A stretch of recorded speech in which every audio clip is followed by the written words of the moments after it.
Welcome to Kumari தெண்டல். இன்றைக்கி நம்ம கிச்சனில் கார சட்னி எப்படி பண்ணுறதுன்னு பார்க்க போகிறோம். அதுக்கு ஒரு கடாயில் கொஞ்சமாக நல்லெண்ணெய் சேர்த்துட்டு காரத்துக்கு நான் 4 காஞ்ச மிளகா சேர்த்துட்ருக்குறேன். இது காரம் கொஞ்சம் அதிகமாக இருக்கும், அதனால் நான் 4 மட்டும் சேர்த்துட்ருக்குறேன். உங்களுக்கு எந்த அளவுக்கு காரம் வேணுமோ அந்த அளவுக்கு நீங்கள் காஞ்ச மிளகா சேர்த்துக்கோங்க.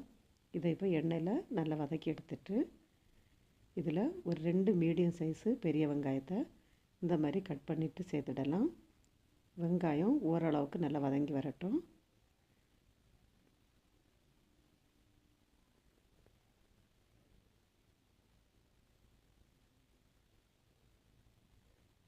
வெங்காயம் ரொம்ப அதிகமாக வேக வேண்டாம்,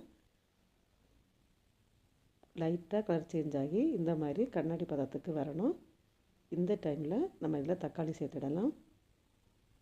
2 மீடியம் சைஸ் தக்காளியை பொடிசாக கட் பண்ணிவிட்டு இந்த மாதிரி சேர்த்துக்கோங்க. சேர்த்துட்டு இதுக்கு தேவையான அளவு உப்பையும் இப்போ இதில் சேர்த்துடலாம்.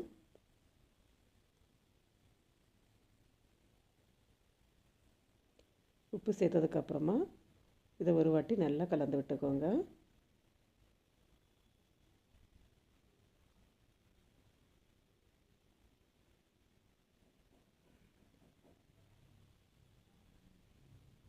இப்போ இதை ஒரு நிமிஷம் நல்லா வதக்குனதுக்கு அப்புறமா கொஞ்சமாக புளி சேர்த்துடலாம்.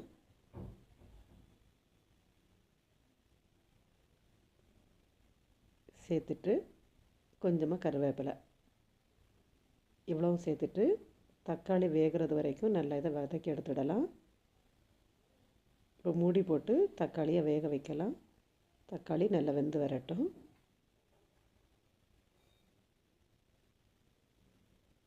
ஒரு 3 நிமிஷம் ஆனதும் ஓப்பன் பண்ணி பார்க்கலாம்.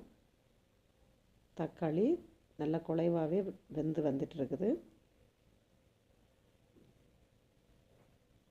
இப்போ இந்த டைமில் நம்ம ஸ்டவ்வை ஆஃப் பண்ணிவிட்டு இதை நல்லா ஆற விட்டுடலாம். நல்லா ஆறினதுக்கப்புறமா இதை நம்ம மிக்ஸி ஜாரில் சேர்த்துட்டு நல்லா பேஸ்ட்டு மாதிரி அரைச்சி எடுக்கணும். இப்போ இது ஆறட்டும். இப்போ தக்காளி முழுமையாக ஆறினதுக்கப்புறமா இதை ஒரு ஜாரில் சேர்த்துட்டு இதை அரைச்சி எடுத்துடலாம்.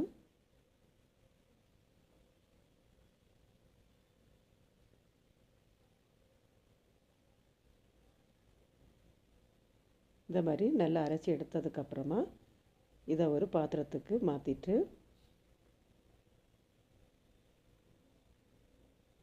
இதில் கொஞ்சமாக கடுகு, உளுந்தம்பருப்பு, கருவேப்பிலை போட்டு தாளிச்சிட்டு இதில் சேர்த்துடலாம்.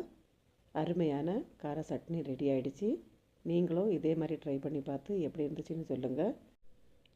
மீண்டும் இன்னொரு ரெசிபியோடு உங்களை சந்திக்கிறேன். நன்றி, வணக்கம்.